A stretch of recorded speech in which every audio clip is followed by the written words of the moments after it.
Carta pastoral número 3. El matrimonio.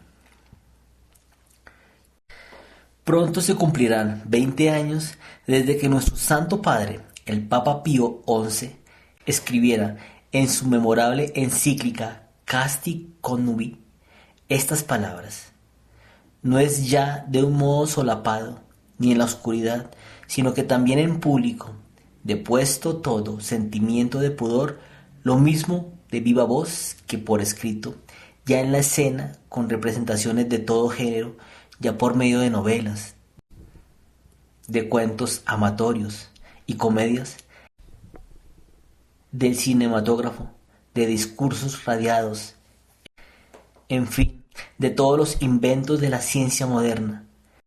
Se conculca y se pone en ridículo la santidad del matrimonio, mientras que los divorcios, los adulterios y los vicios más torpes son ensalzados o al menos revestidos de tales colores que aparecen libres de toda culpa y de toda infamia. Estas doctrinas las inculcan a toda clase de hombres, ricos y pobres, obreros y patrones, doctos e ignorantes, solteros y casados, fieles e impíos, adultos y jóvenes, siendo estos principalmente como más fáciles de seducir, a quienes ponen peores acechanzas.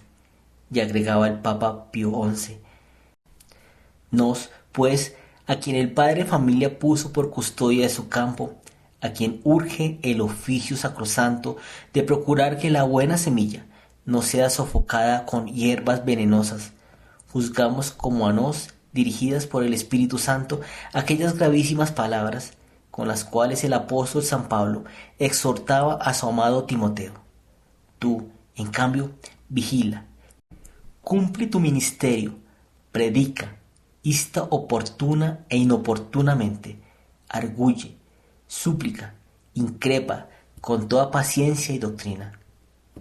Queridísimos hermanos, hemos creído hoy un deber hacer nuestras estas palabras.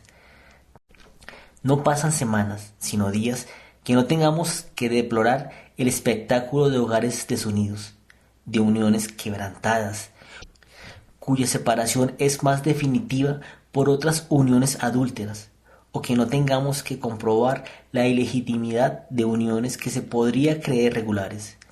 Cuántos dramas de conciencias, cuántos dolores morales escondidos, pero lo más grave es la comprobación de una ignorancia inconcebible de las obligaciones del matrimonio, como si esta unión no dependiese más que de la voluntad humana y que los derechos y deberes que derivan de ella no existiesen sino en la medida que los cónyuges lo deseen. O si se conocen las leyes que rigen el matrimonio, no se entiende el rigor, y frente a los numerosos ejemplos de aquellos que las violan, no se entienden que esta libertad no sea aceptada por la Iglesia como más conforme con el espíritu moderno. Con cuánta frecuencia, con ocasión del cuestionario que detalla las obligaciones del matrimonio, se escuchan reflexiones que testimonian un increíble desconocimiento de todo lo que este contrato tiene de grave y de sagrado. No es raro encontrar incluso entre los que todavía tienen, gracias a Dios, una idea clara de la importancia y de la santidad del matrimonio, una indulgencia, o más exactamente una tolerancia benevolente para con las separaciones, para con las uniones libres, que no dejan constituir un verdadero escándalo, sobre todo para la juventud.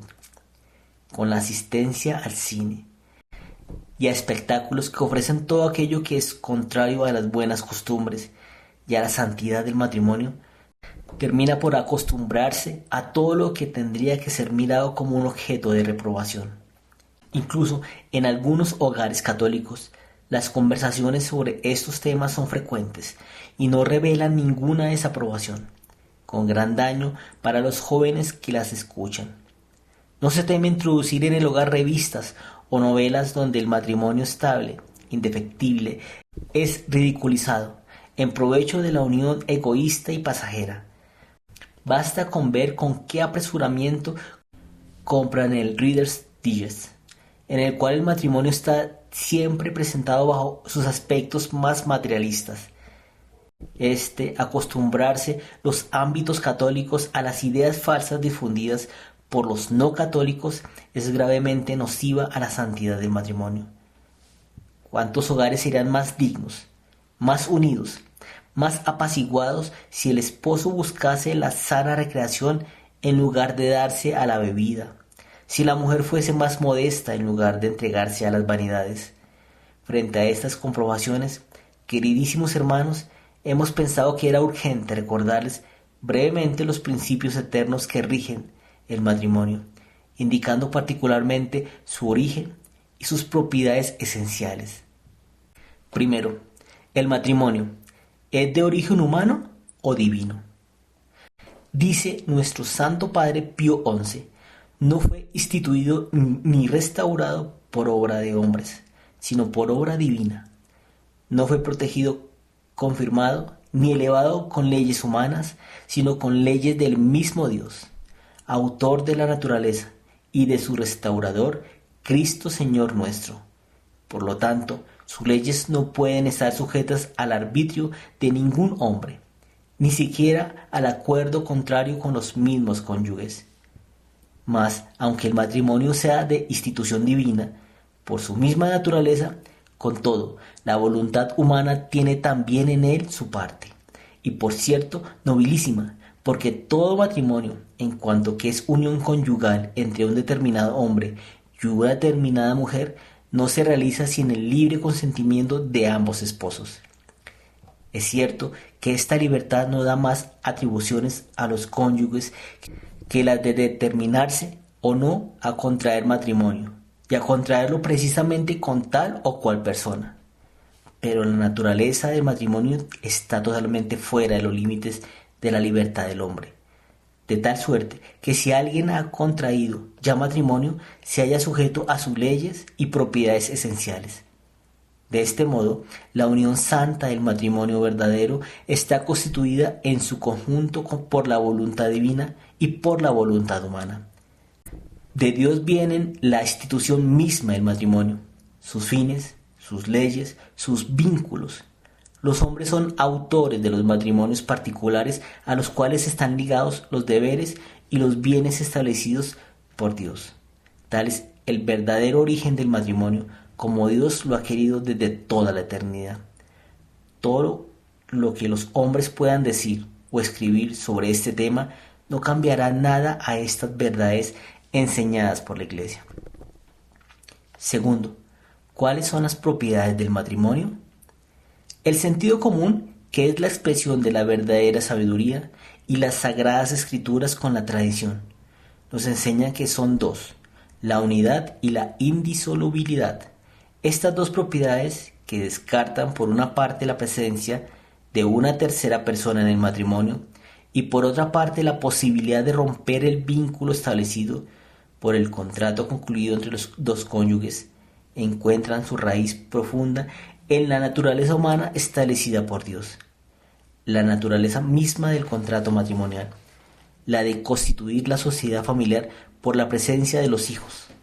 Exige absolutamente la unidad y la estabilidad perfecta del matrimonio, la fidelidad conyugal y la procreación de los hijos, dice Santo Tomás, están implicados por el mismo consentimiento conyugal, y en consecuencia, si en el consentimiento que constituye el matrimonio se formulase una condición que les fuese contraria, no habría verdadero matrimonio. La unión conyugal une todo en un acuerdo íntimo, las almas más estrechamente que los cuerpos. El matrimonio contraído por dos almas que se dan una a la otra, teniendo como perspectiva la eventualidad de una separación, es un mentis insolente, dando a las más notables aspiraciones que el corazón humano aporta en este acto solemne. Es la contradicción llevada a lo más íntimo de dos corazones que se unen. Decir contradicción no es bastante. Los pretendidos derechos del corazón, a no ser irrevocablemente encadenado, no es otra cosa, y no se pueden llamar de otra manera que cobardes necesidades del egoísmo. Admitir en el contrato matrimonial que se pueda quebrar el vínculo no es sólo contrario a la naturaleza de la sociedad conyugal, contrario a la naturaleza humana, sino también y sobre todo contrario al fin mismo del matrimonio de la sociedad humana.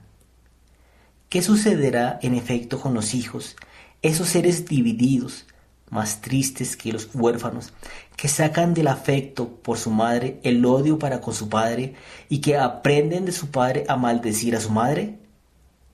Pueden concebirse un contrato de matrimonio que admita la perspectiva de una semejante disociación de la familia y que haga pensar sobre los hijos la amenaza de una existencia herida para siempre en sus más profundos afectos? La unión querida, consentida de dos seres humanos dotados de inteligencia y voluntad para un fin como el matrimonio, que consiste en un don mutuo con el deseo de constituir una familia, no puede ser provisorio.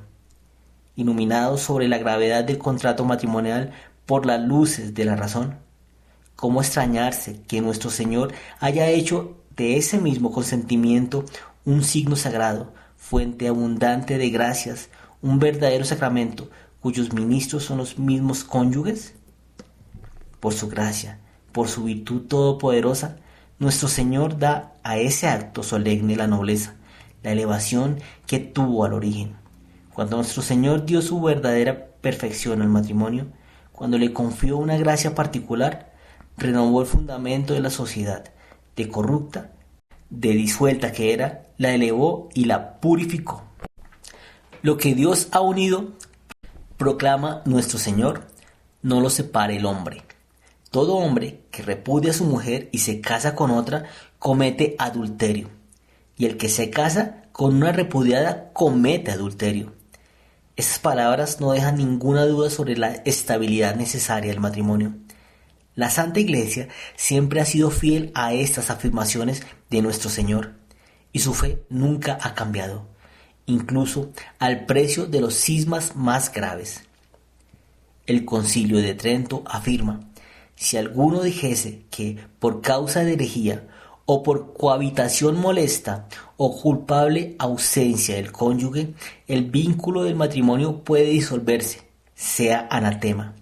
Y todavía, si alguno dijese que la Iglesia yerra cuando enseñó y cuando enseña que, conforme a la doctrina evangélica y apostólica, no se puede desatar el vínculo del matrimonio por razón del adulterio de uno de los cónyuges, y que ninguno de los dos, ni siquiera el inocente que no dio causa para el adulterio, puede contraer nuevo matrimonio mientras viva el otro cónyuge, y que adultera lo mismo el que después de repudiar a la adúltera se casa con otra, como la que después de repudiar al adúltero se casa con otro, sea anatema.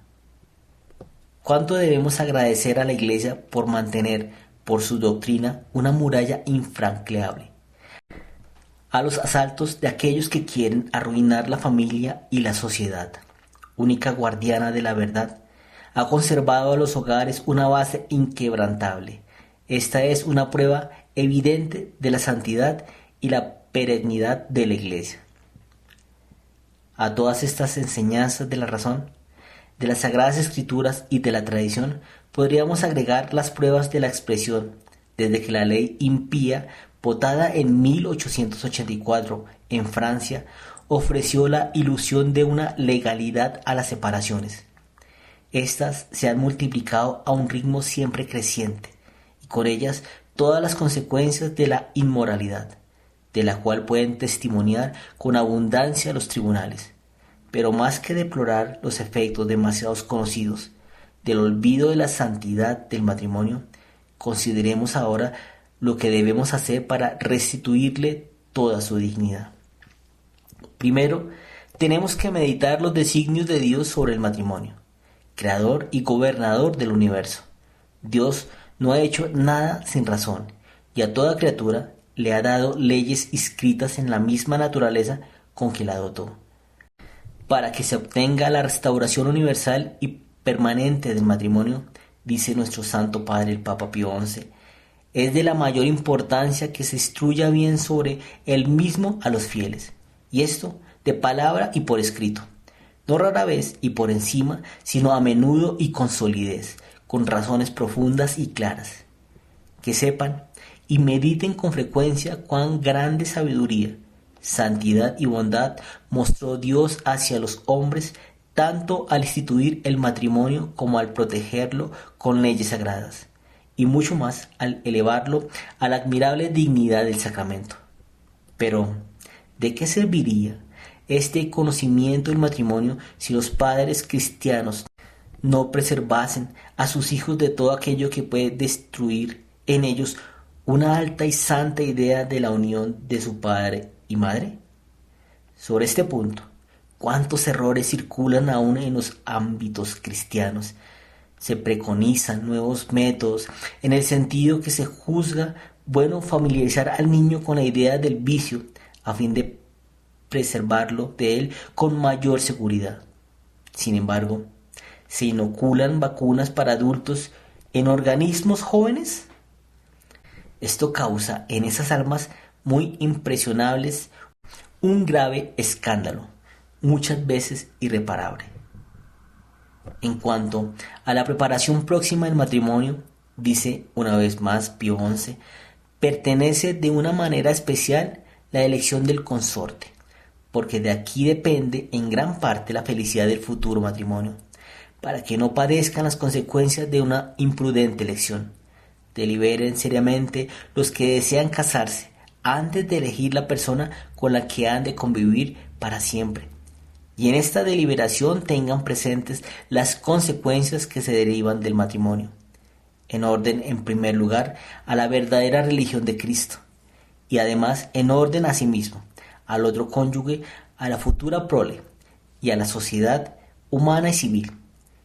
Imploren con asiduidad el auxilio divino, para que elijan según la prudencia cristiana, no llevados por el ímpetu ciego y sin freno de la pasión, ni solamente por razones de lucro o por otro motivo menos noble, sino guiados por un amor recto y verdadero y por un afecto leal hacia el futuro cónyuge, buscando además en el matrimonio aquellos fines por los que Dios lo ha instituido. No dejen, en fin, de pedir para dicha elección el prudente y tan estimable consejo de sus padres. Pero todas las preparaciones, toda la ciencia del matrimonio y del matrimonio cristiano no tendrán eficacia para mantener las uniones en su santidad y fidelidad, si los esposos no se alimentan del pan de los castos, el pan de los fuertes.